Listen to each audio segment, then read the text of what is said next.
Às 07h14 hora local do dia 7 de junho de 2025, um caça russo Su-35S caiu em chamas. Em poucos minutos, os canais ucranianos do Telegram e a mídia ocidental estavam repletos de manchetes afirmando que um F-16 ucraniano teria derrubado o avião de combate mais avançado da Rússia em seu primeiro combate aéreo. As manchetes gritavam: F-16 ucraniano destruiu Su-35 vitória histórica. O jornal alemão Bild rapidamente divulgou detalhes que cativaram os entusiastas da aviação militar. Elas diziam que o caça da NATO, com o apoio de um avião de vigilância por radar sueco, atingiu o alvo, disparou um míssil AIM-120 AMRAAM e abateu o Su-35 dentro do espaço aéreo russo. No entanto, à medida que mais detalhes foram revelados, ficou cada vez mais claro que a versão oficial representava apenas uma pequena parte do problema. O comunicado das Forças Aéreas da Ucrânia não mencionava nenhum combate aéreo nem caças ocidentais, e as autoridades ucranianas não confirmaram a participação do F-16. A frase modesta: operação bem-sucedida na direção de Kursk. Além disso, isso é a chave para a verdadeira dimensão do que aconteceu.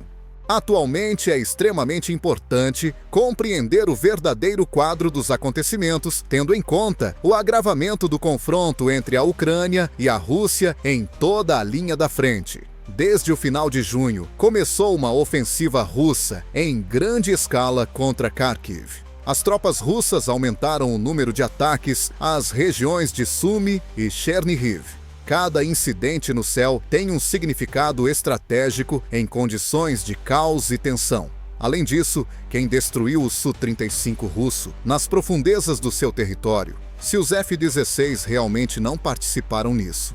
A imagem do piloto é o ponto de partida para a resposta. Ele realizou uma verificação preliminar do seu Su-35S na base aérea no oeste da Rússia às 06h45 da manhã.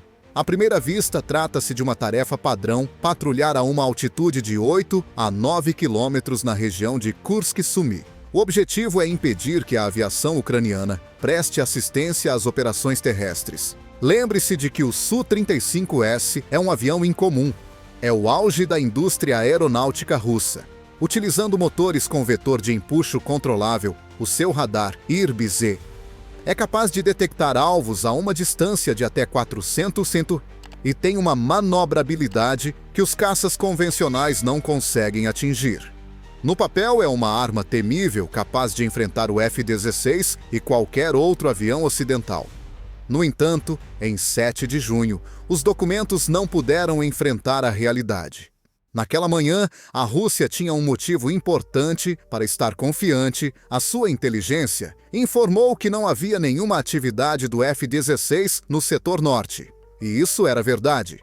Dos 85 F-16 prometidos à Ucrânia, apenas 10 estavam em prontidão de combate em junho de 2025. A maioria estava nas direções sul e leste, cumprindo missões de defesa aérea contra mísseis de cruzeiro e drones que atacavam centrais elétricas, depósitos de combustível, centros logísticos e outras infraestruturas importantes. É uma loucura estratégica enviar um destes aviões caros e em número limitado para uma missão de ataque em profundidade na região de Kursk. Além disso, a preparação dos pilotos continuava por resolver. A reconversão dos F-16 e MiG-29 do conceito soviético de combate aéreo para o ocidental, baseado na interação em rede e no longo alcance, pode levar de 2 a 3 anos. No entanto, os pilotos ucranianos só começaram a treinar em meados de 2024. Além disso, 3 F-16 foram perdidos durante o primeiro ano de operação em agosto de 2024 a abril de 2025 e menos de um mês antes do evento em maio. As perdas foram de 30%. Nestas condições, a versão do combate aéreo tornava-se cada vez menos provável. Como é que o avião sueco Saab 340 AEWC poderia transmitir a localização do alvo ao F-16, mesmo que estivesse no ar, e tivesse detectado o alvo? Fontes militares ucranianas informam que os sistemas Link-16, importantes para a interação com a rede, foram removidos dos F-16 a pedido do ZEU. Sem ele, o Saab 340 não podia sincronizar-se com o F-16 em tempo real. Em condições de combate supersônico, a reação teria sido tardia, mesmo que o piloto ucraniano tivesse recebido a informação pelo canal de rádio. No entanto, o Su-35 foi abatido. Fotos dos destroços e vídeos do local da queda, bem como o testemunho do próprio piloto que sobreviveu após ejetar-se, confirmam isso. Ele afirmou que o sistema não o alertou sobre a aproximação de outro caça. Em vez disso, 26 segundos depois, o sistema de alerta de radar disparou e informou sobre a aproximação de um míssil. Como era de se esperar, sua reação foi rápida, incluindo manobras rápidas, disparo de iscas e uso de meios de guerra eletrônica. No entanto, isso não levou ao seu salvamento. O impacto foi inesperado preciso, e a julgar pela trajetória, não se assemelhava a um ataque aéreo. Quem realmente atrapalhou o poderoso caça russo? Tudo aponta para outra fonte, um sistema de mísseis antiaéreos capaz de operar atrás da linha de frente, especialmente com características que tornam os meios de guerra eletrônica russos impotentes. Terá sido um Patriot americano. Analisaremos este cenário na próxima fase. Enquanto isso, a situação na frente continua a piorar. A CNN e o The Guardian informam que a Rússia está a intensificar os exercícios aéreos nas regiões de Belgorod e Bryansk, esperando ataques massivos na arcada de Sumy. Em resposta, a Ucrânia está a receber apoio de sistemas de defesa antiaérea do Zeilunasta e da Alemanha, como o NASAMS e o IRIS-T. Surge uma questão importante. Devemos esperar que tais incidentes ocorram com mais frequência e se tornem novos elementos da guerra. Apesar de os meios de comunicação ocidentais terem anunciado uma vitória brilhante dos F-16 ucranianos, cada vez mais provas indicam que os ucranianos não participaram na destruição do Su-35S em 7 de junho de 2025. Para entender por que um ataque aéreo por parte deles é praticamente impossível, é necessário considerar todo o contexto relacionado a esses caças, o número deles, a prontidão técnica e, o mais importante, o nível de treinamento dos pilotos. Sem isso, o F-16 passa de uma máquina de combate temível para um brinquedo caro, mas inútil. No momento do incidente, a Ucrânia tinha apenas 10 F-16 prontos para o combate dos 85 prometidos. De acordo com a Defense News, a maioria deles estava concentrada em regiões estrategicamente importantes, como Odessa, Zaporizhia e Kryvyi Rih, localizadas no sul e leste do país. Essas áreas eram frequentemente alvo de ataques com mísseis alados e drones iranianos que exigiam uma resposta rápida e precisa, pelo que os F-16 podiam ser utilizados de forma mais eficaz. Na altura, não estavam a ser considerados para utilização no norte, em particular na região de Kursk. Ao mesmo tempo, o F-16 é mais do que apenas um avião. É um componente da estrutura das redes da OTAN. Ele só funciona em combinação com sistemas de reconhecimento, comando e navegação que têm uma troca constante de dados em tempo real para serem eficazes. A base deste sistema é o Link-16, um canal de comunicação protegido e resistente a interferências que permite integrar as ações de dezenas de plataformas diferentes num único espaço de combate. No entanto, verificou-se que, por insistência do ZEUI, os sistemas Link-16 foram desmontados dos F-16 ucranianos antes de serem entregues. Isto está relacionado com o receio de que a Rússia possa obter a tecnologia em caso de detenção ou acidente do avião. Como resultado, os pilotos ucranianos não puderam interagir com os aviões de controle de vigilância aérea, satélites caças e sistemas antiaéreos da NATO. Na guerra moderna, o F-16 transforma-se num caçador solitário sem ligação ao Link-16. Vamos analisar a situação em teoria. Um Su-35 foi avistado por um avião sueco de detecção de longo alcance Saab 340 AEWAC. O PS-890 Erieye. O seu radar mais potente é capaz de rastrear alvos a uma distância de até 450 km. É ideal, em primeiro lugar, para transmitir as coordenadas e a direção do movimento do alvo ao F-16. O Saab 340 deve ter uma conexão digital que pode ser chamada de Link 16. Sem ela, só há comunicação por rádio. Pense em quanto tempo é necessário para transmitir uma mensagem por voz. Caça russo na Azimuth 0C63, velocidade 850, altitude 9.000. Quando o piloto percebe, processa e aponta o radar, o alvo já está noutro lugar. Por outro lado, este é um caça da geração 4 Bliss, equipado com meios de guerra eletrônica e capaz de mudar rapidamente de rumo em poucos segundos. A tática de interseção visual ou combate a curta distância não é aplicável aqui. Além disso, sem a possibilidade de posicionamento preciso e troca rápida de informações, um ataque bem-sucedido seria impossível, mesmo que o F-16 estivesse por perto. Sem falar na possibilidade de perder um dos aviões mais raros. Além disso, é necessário levar em consideração o treinamento dos pilotos. Os padrões militares americanos prevêem que a aprendizagem de um novo tipo de aeronave leva de 18 a 24 meses. O autoaprendizado dos pilotos ucranianos começou apenas no outono de 2023. Além disso, o nível de treinamento permaneceu criticamente baixo, de acordo com o Político, apesar do treinamento intensivo no Zewasaia e na Dinamarca. A transição do MiG-29 para o F-16 inclui não apenas a atualização da cabine, mas também uma nova abordagem de combate focada na coordenação digital e em ações fora do alcance visual. Além disso, existe um fator moral e psicológico. As estatísticas não se limitam a 3 perdas de F-16 em 9 meses. O medo invade a cabine do piloto.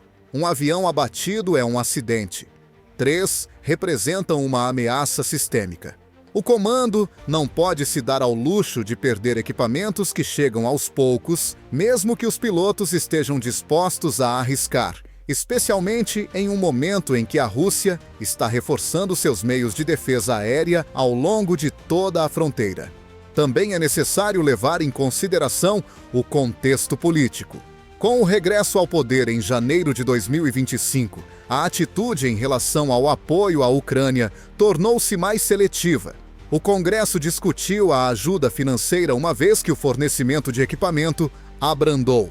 Nestas circunstâncias, qualquer perda torna-se um problema político. E Washington não quer que os F-16 participem em operações perigosas, enquanto não estiverem totalmente integrados na NATO. Neste contexto, é improvável que os F-16 tenham sido utilizados no ataque ao Su-35. Não tinham ligação técnica, autorização política nem necessidade operacional. A ideia de que um F-16 ucraniano destruiu quase sozinho um dos melhores aviões russos operando em profundidade no espaço aéreo inimigo é conveniente, mas irrealista. No mesmo momento, ocorreu claramente um ataque. Assim, existia um mecanismo alternativo de destruição mais eficaz, mas menos atraente, que não requer a presença de um piloto, que pode ser ativado com o premir de um botão a centenas de quilômetros de distância e que já demonstrou a sua eficácia em batalhas anteriores. Aqui entra em cena o nome do complexo americano Patriot, que está a tornar-se cada vez mais popular entre os generais russos.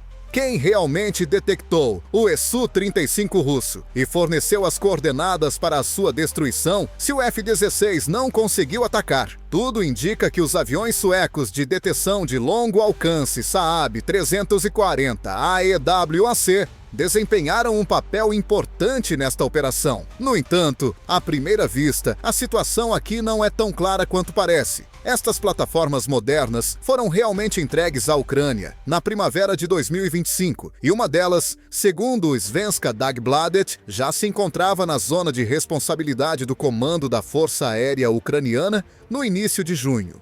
Mas Há uma grande diferença entre destruir e encontrar o alvo. Vamos falar sobre as características técnicas. O radar PS-890 ERIEI no Saab 340 AEWAC está equipado com varredura eletrônica ativa AESA e é capaz de rastrear alvos no ar e no mar num raio de até 450 km. Ele pode detectar objetos em baixa altitude, mesmo que não sejam visíveis. Isso torna o Saab um verdadeiro olho que tudo vê nas condições da Ucrânia, que é uma região plana com poucas montanhas. Além disso, o sistema ERIEI é capaz de acompanhar simultaneamente mais de 100 alvos, filtrando a radiação de fundo e ruídos, especialmente em zonas de combate na fronteira. No entanto, e este é um mas importante, a Saab deve ter uma ligação estável com o componente de ataque para transmitir as coordenadas exatas do alvo. Como já foi referido sem o link 16, a interação entre o caça de reconhecimento sueco e o F-16 ucraniano limita-se a conversas. Idealmente, isso funciona durante um voo de treino, mas não em uma situação de combate em alta velocidade. Como mesmo 10 segundos de atraso podem afetar o resultado, os dados sobre os pontos de mira e a altitude do alvo devem ser atualizados regularmente. É preciso tempo para integrar um aparato de reconhecimento tão complexo na estrutura da Força Aérea da Ucrânia. Essa interação entre meios de radar caças e sistemas de defesa antiaérea é mantida nos países da OTAN há muitos anos. Até mesmo os Estados Unidos da América levaram 10 anos para construir um sistema. O AC-4ISR, Comando Controle, Comunicações Computadores, Inteligência, Vigilância e Reconhecimento Completo, que permite que todos os combatentes ajam como um todo. A Ucrânia teve 2 meses para fazer isso. No entanto, o Saab 340 desempenha um papel importante. Muitos analistas acreditam que ele pode ter sido a principal fonte da detecção inicial do alvo. Em outras palavras, um par de olhos observava o Su-35 muito antes de ele sentir o perigo. Caso o Saab estivesse realmente sobre a região de Poltava ou Chernihiv, o seu raio de alcance permitia observar o céu sobre Kursk. Isso exige um regresso a um panorama mais amplo. Tendo em conta a intensificação da defesa aérea ucraniana, por que razão as forças aéreas russas utilizaram o Su-35 tão perto da fronteira? A resposta é a confiança. Nos últimos meses, as autoridades russas passaram a utilizar com mais frequência a aviação de combate fora das fronteiras, considerando que esta se encontra fora do alcance. Especialmente à luz das repetidas declarações dos parceiros ocidentais da Ucrânia sobre a proibição do uso de suas armas no território da Federação Russa. No entanto, a partir de maio de 2025 começaram a ocorrer mudanças nesta questão. Após críticas dentro da OTAN, a França e a Alemanha finalmente autorizaram o uso de sistemas de defesa aérea e de reconhecimento desde que os alvos se encontrem dentro do raio de ação da linha da frente e representem uma ameaça para as unidades ucranianas. Isso deu na prática liberdade de ação a Kiev, e até mesmo no território inimigo foi justificado o uso de tropas como as Patriot. É nesse momento que entra em cena a parte da rede. Um Saab 340 sueco detectou o alvo e comunicou as coordenadas ao quartel-general da Defesa Aérea. De lá, o sinal foi enviado para a bateria Patriot, que pode estar localizada na região de Sumy, ou mesmo perto de Poltava. Esta hipótese explica a ausência de menção direta ao F-16, mas está totalmente de acordo com o resultado que vimos, um ataque rápido e repentino a um avião russo que ninguém podia ver. O piloto do Su-35 não sabia de onde estava a ser atacado e os seus sistemas de contramedidas eletrônicas reagiram ao feixe do radar, mas não conseguiram identificar o míssil até a fase de orientação. Assim surge a questão de quão eficazes são os sistemas de defesa russos nas condições da guerra moderna. O Ministério da Defesa da Federação Russa afirma que os complexos Kibini e Sapsan têm a capacidade de desorientar qualquer míssil de fabrico ocidental. No entanto, Se o míssil for controlado pelo princípio Track to Missile, tiver o seu próprio radar ativo e for capaz de manobrar a velocidades superiores a Mach 5, todas essas contramedidas parecerão bonitas. Em 7 de junho, um piloto de um Su-35 enfrentou isso. Enquanto seu avião estava sob vigilância rigorosa, uma decisão tomada a centenas de quilômetros da zona de combate poderia ter decidido o seu destino. Nos ecrãs do operador de defesa aérea do complexo ucraniano, acendeu-se uma marca e, ao lado, ouviu-se uma ordem curta: lançamento autorizado. Este é o novo cenário da guerra, onde a velocidade de processamento de dados e não a velocidade de movimento determina a vitória. A questão de quantos pilotos russos, confiando nos seus sistemas de contramedidas eletrônicas e no seu céu doméstico, permanecerá sem resposta nas próximas semanas. Além disso, estará a Rússia preparada para que o seu espaço aéreo deixe de ser seguro. Segundos antes da catástrofe, o piloto do Su-35S russo recebeu o primeiro sinal de alarme do seu sistema de alerta de radar, L-150, Pastel, às 07h13 hora local do dia 7 de junho de 2025, quando se encontrava a uma altitude de 27 mil pés, cerca de 8,2 km acima da região de Kursk. Um indicador piscou no painel, e um som agudo familiar a todos os pilotos desde os primeiros dias de treino soou no capacete. O avião estava a preparar-se para o sistema de navegação. O acionamento do Pastel significava que o seu avião estava na mira, e que alguém em algum lugar havia ativado o modo de acompanhamento ativo. Era o modo de captura de alvo, não de visão de longo alcance ou raio sondador. Durante os 26 segundos seguintes, o piloto tentou fazer tudo o que podia para ajudar a pessoa que se encontrava no centro do ataque. Ele virou a máquina para a direita, com uma sobrecarga de 7G, ativou os contentores de guerra eletrônica, Cabin, e começou a lançar refletores dipolo, também conhecidos como chaff, nuvens de fibras metálicas destinadas a derrubar radares. Essas armadilhas criam uma enorme nuvem de interferência em altitude, onde o ar é rarefeito, semelhante a um espelho que reflete ondas de rádio. No início, funcionou, o sinal enfraqueceu, e o indicador de falha de orientação piscou, o que significava que a captura havia sido perdida. No entanto, o sistema de alerta de aproximação de mísseis foi acionado imediatamente. Neste caso, o sinal era mais agudo e agressivo. Isso significava apenas uma coisa: o míssil já estava no ar e estava a mudar para o modo de auto-orientação ativa, movendo-se em direção ao alvo. O piloto percebeu que não só a vida do avião dependia das suas ações, mas também a sua própria vida. Ele executou uma manobra Split S, que é uma manobra de combate tradicional, uma cambalhota com mergulho. O objetivo é aumentar a velocidade, alterar a altitude, fazer com que o míssil erre ou perca energia enquanto o alcança. Os motores com desvio vetorial de tração do Su-35 demonstraram potência máxima de 35 mil libras e resposta instantânea a cada movimento do joystick. Ele destruiu as armadilhas térmicas, também conhecidas como falsos sóis, que foram criadas para enganar os sensores infravermelhos de auto-orientação.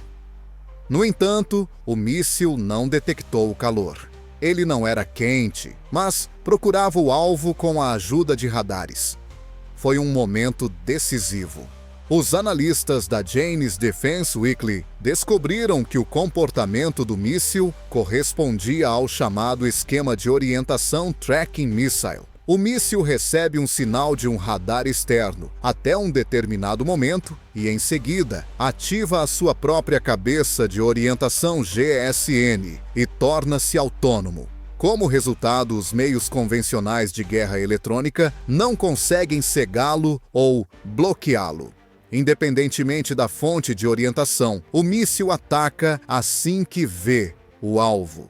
Apenas 26 segundos após o primeiro alarme, o míssil alcançou o Su-35 por volta das 07h1408. Nesta fase, o detonador é ativado por um sistema de radar de curto alcance.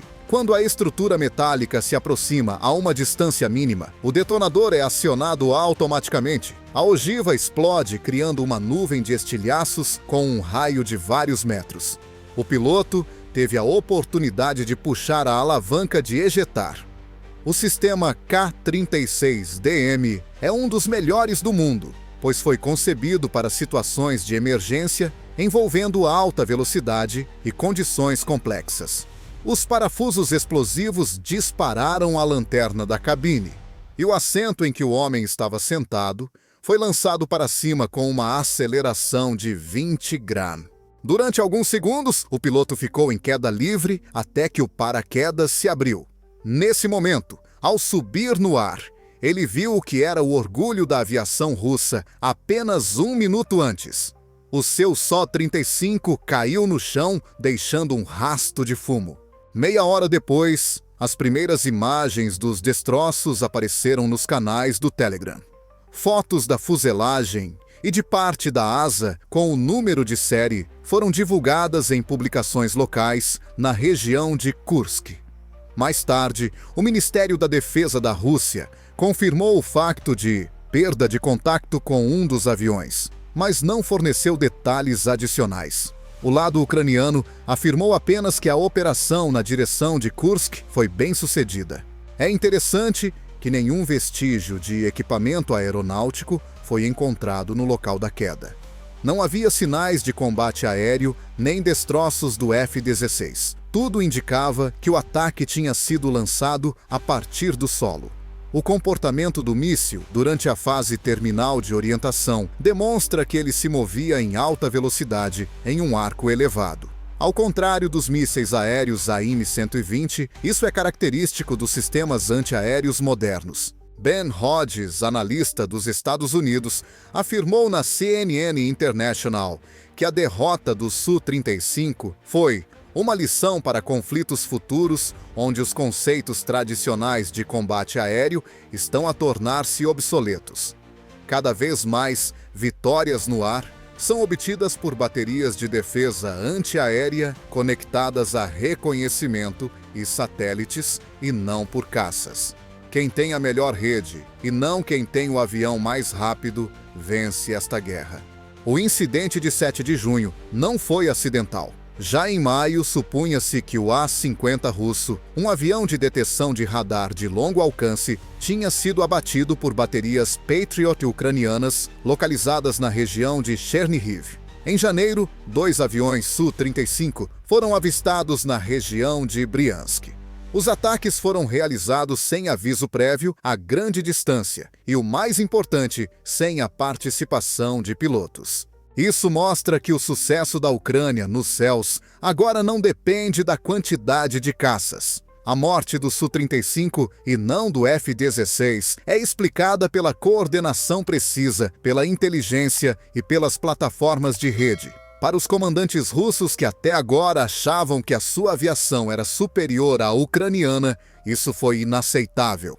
Em conclusão, quantos desses ataques invisíveis ocorrerão neste verão? Será que a ideia de um céu seguro sobre Belgorod-Kursk e Bryansk desaparecerá se agora cada voo de combate pode receber um ataque antiaéreo das profundezas do território ucraniano?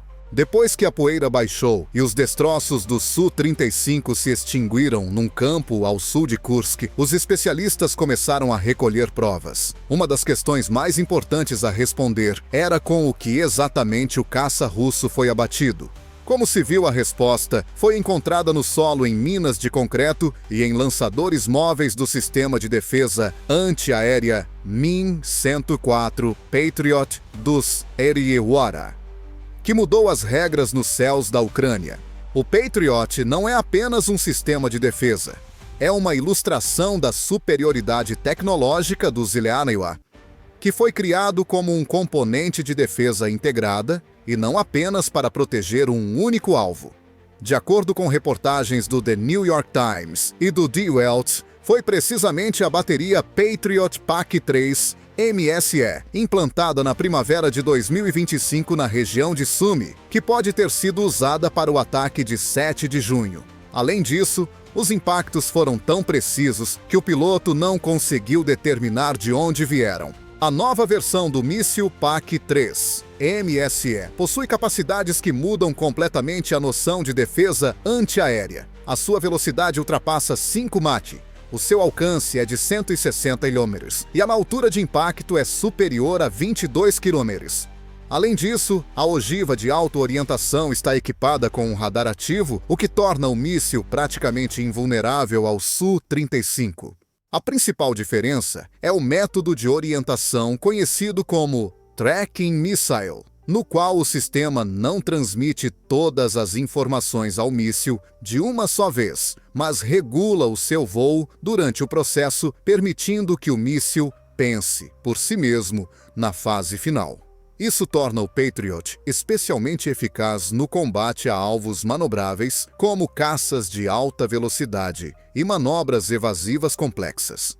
Um relatório da Der Spiegel afirma que essa tática já foi usada em janeiro de 2024, quando uma bateria Patriot ucraniana derrubou um avião russo A-50 sobre o Mar de Azov.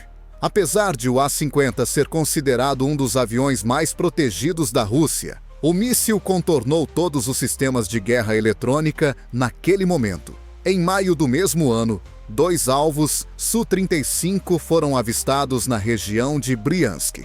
Parece semelhante ao caso de junho. Nesta situação, é importante considerar o aspecto estratégico, em que contexto a Ucrânia decidiu usar o Patriot para um alvo localizado no exterior. O mapa político para julho de 2025 é a resposta.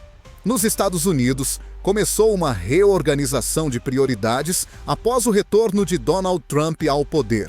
A política interna de Trump está cada vez mais inclinada para o isolacionismo. Apesar das declarações gerais de apoio à Ucrânia, o Congresso está a adiar novos pacotes de ajuda e os democratas acusam o presidente de trair os aliados em nome das negociações com Putin. Como resultado, os aliados europeus, em particular a Alemanha e a Polônia, começaram a agir por conta própria. O Handelsblatt informa que Berlim iniciou uma expansão secreta do pacote de autorizações para o uso de sistemas de defesa antiaérea que foram fornecidos. Essas autorizações incluem a possibilidade de atacar alvos militares em áreas fronteiriças da Rússia, se representarem uma ameaça direta às posições ucranianas. Assim, Kiev obteve autorização legal e diplomática para usar o Patriot para fins semelhantes aos do Su-35. Como foi realizada a operação? De acordo com analistas do Centro de Estudos Estratégicos de Londres, o Saab 340 AEW-11 sueco, que se encontra na Ucrânia Central, avista o Su-35 na região de Kursk. Ele transmite as coordenadas para o quartel-general da Defesa Aérea Ucraniana em Poltava. Os dados são transmitidos para uma bateria Patriot perto de Romanov, na região de Sumy.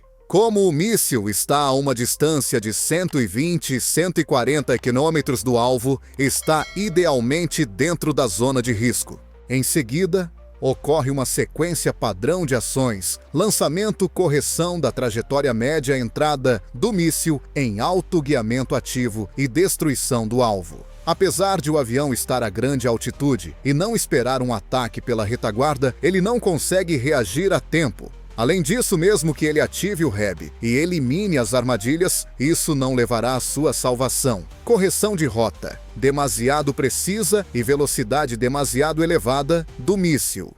É precisamente por esta razão que a parte ucraniana não menciona o método de destruição nas suas declarações. Não querem confirmar o uso de armas de longo alcance na Rússia. Isso representa um risco para a política. No entanto, também não negam. A guerra está a tornar-se cada vez mais uma batalha pela informação. Além disso, declarações falsas também fazem parte dessa tática. Além disso, o medo é muito eficaz. O próprio facto de que pilotos russos podem ser abatidos sobre Kursk, numa zona considerada segura, muda o comportamento da Força Aérea Russa, independentemente de se tratar de F-16 ou Patriot. A superioridade aérea da Rússia está agora em causa mesmo no seu próprio território. afirmou o analista britânico Justin Bronk, num artigo do Royal United Services Institute. Todo um setor da frente pode ser alterado com um único tiro do Patriot. E não apenas fisicamente, mas também do ponto de vista psicológico.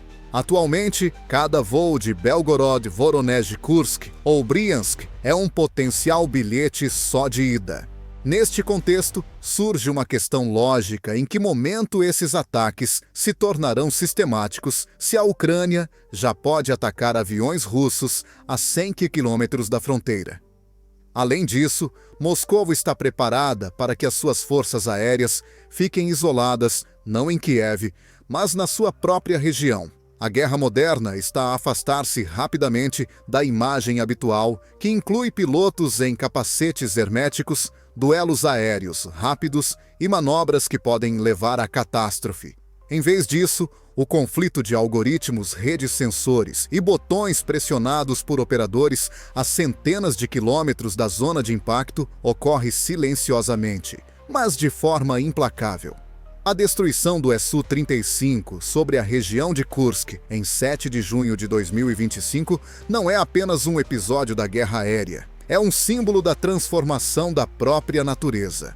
Hoje a vitória não depende da presença de caças no céu. É muito importante ter uma rede. É nisso que consiste o conceito de guerra, centrada em redes Network-Centric Warfare. A Ucrânia está gradualmente a chegar a este formato. A ligação, o Saab 340 AIWANC sueco e a bateria Patriot americana, com o Centro de Comando de Combate ucraniano, constituem a base do escudo digital que cresce na ala oriental da Europa. A ideia principal deste sistema é a distribuição de funções. Um elemento observa, outro analisa e um terceiro destrói. Nesse caso, pode haver centenas de quilômetros entre eles. No entendimento clássico, isso já não é uma frente. É uma matriz na qual qualquer alvo que viole as fronteiras da cobertura pode ser atacado de qualquer ponto. O primeiro avião a ser atingido foi o Su-35. No entanto, ele claramente não será o último. Isso significa uma redução drástica da zona de conforto da Rússia. Agora, não só os drones podem sobrevoar o céu em áreas que vão de Briansk a Rostov, mas também mísseis de alta precisão agrupados por canais de satélite e radar. De acordo com um relatório recentemente publicado pela Carnegie Endowment, foi precisamente após o incidente com o Su-35 que o comando russo começou a transferir a sua aviação para Saratov, Lipetsk e Taganrog. Isto reduz a densidade da cobertura aérea. Na linha da frente, aumenta o tempo de resposta e prejudica a flexibilidade das operações. Por outro lado, a Ucrânia está reforçando sua arquitetura de rede. O correspondente de defesa da BBC informa que a Alemanha transferiu sistemas Iris-T adicionais compatíveis com as plataformas C4ISR da OTAN em julho de 2025. O Reino Unido forneceu módulos de reconhecimento para drones capazes de operar em coordenação com o Patriot. E a Polônia forneceu elementos de controlo OJRI-3. Assim está a ser discutida a possibilidade de devolver à Ucrânia o acesso ao sistema Link 16 ou seus equivalentes, pelo menos em escala limitada, apesar da oposição de Washington.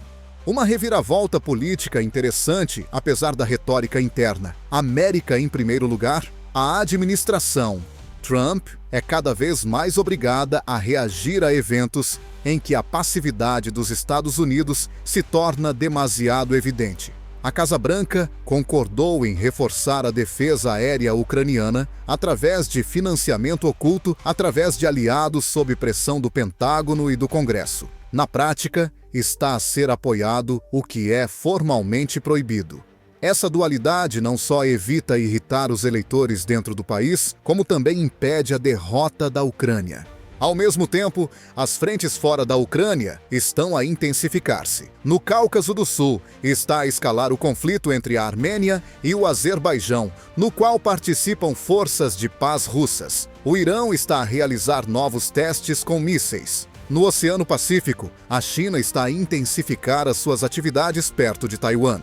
Tudo isso faz parte de uma situação geopolítica em que o incidente sobre Kursk é apenas uma das manifestações da instabilidade geral. É também um aviso. A informação será o principal recurso no mundo futuro. Não é a quantidade de sensores, mas sim a quantidade de tanques. Não é a tonelagem do navio, mas sim os milésimos de segundo da transmissão de coordenadas. Neste mundo, ganha quem analisa mais rápido, não quem é mais forte.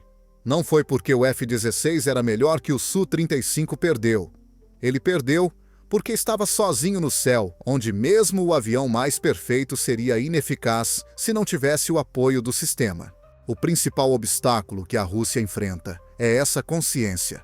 A sua aviação defesa aérea e reconhecimento operam separadamente sem uma estrutura de rede completa. Assim são vulneráveis. É exatamente isso que o Kremlin teme, que os seus aviões possam cair, devido a mísseis e ao atraso no curso da guerra. A principal ameaça para a Rússia reside agora nos céus, e não nas trincheiras com a Ucrânia, a apostar na assimetria rede em vez de massa-ataques pontuais, em vez de ofensivas frontais. A linha da frente já não começa no solo. Em vez disso, começa com dados de drones de reconhecimento sinais, Saab e ecrãs de operadores Patriot. Surge a questão: em quanto tempo a Ucrânia será capaz de atingir aviões russos em áreas mais distantes, como Tula, Smolensk e nos arredores de Moscovo, se hoje é capaz de destruí-los a apenas 100 km da fronteira? O que fará o Kremlin se isso acontecer?